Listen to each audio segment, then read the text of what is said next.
So yeah, apples, that's the next topic of the next Big Blue Seed show. And you might think apples, well, you're gonna see for yourself in a second that yes, indeed, we're gonna talk apples.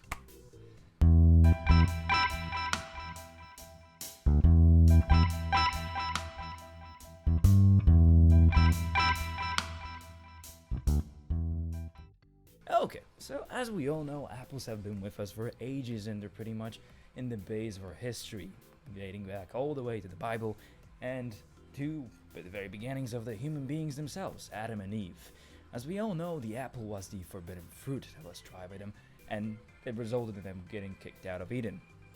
That means that we have something very special on our hands, the original sin in a way. So, what do apples stand for? Well, in general in history, it seems as if apples stood for two things: rebellion on one hand and revolution on the other.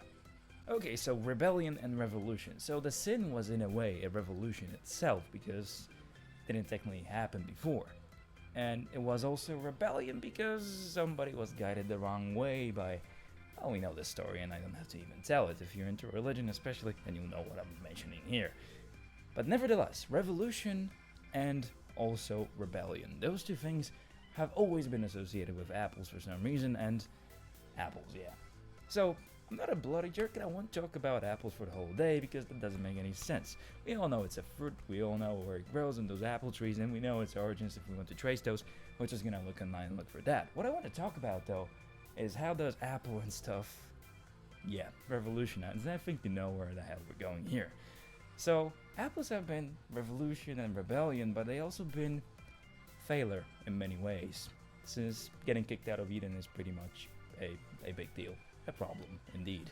Getting kicked out of Eden is what Apple has recently done, and yeah, if you know what I'm talking about, the Bendgate issue and all those things, iOS 8 and the flops with the release, you can tell that somebody was trying to revolutionize something, but the stuff they were trying to revolutionize rebelled against them, and that is, well, Apple again.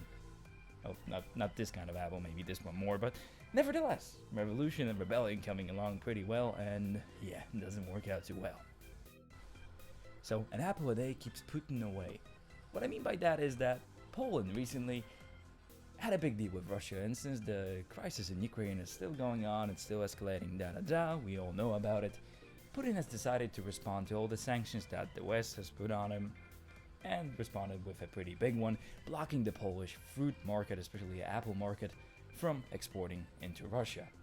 Story is that a lot of exports has actually gone out. They went through Belarus and they went in on marked shipments, so Russia in the end did get 4 apples, and the prices of those apples were ridiculous in Russia, so that was a bad move on Putin's side.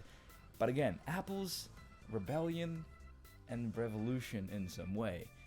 Revolution maybe not so much, but rebellion yes, because the whole Polish society started eating apples like crazy.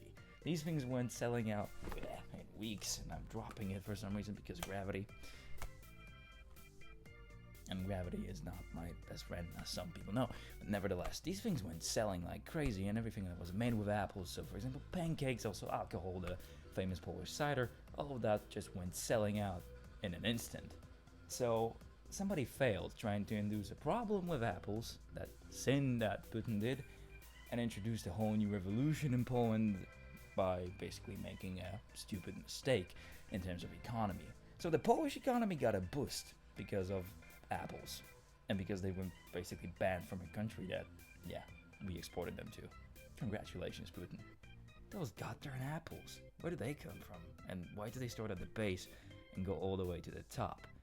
Now, I'm not gonna eat this, but if you want to, go ahead, because I just chopped it again, and that's my magnificent gravity talent. Thank you for listening again, so remember those apples, the darn things. Hit the like button for the apples, and subscribe if you want to hear more about apples and weird things, and things that can be associated with this show and with people like me, who are, sometimes rebellious and sometimes revolutionary if they want to, but not both at the same time usually. So thank you again, and until the next time.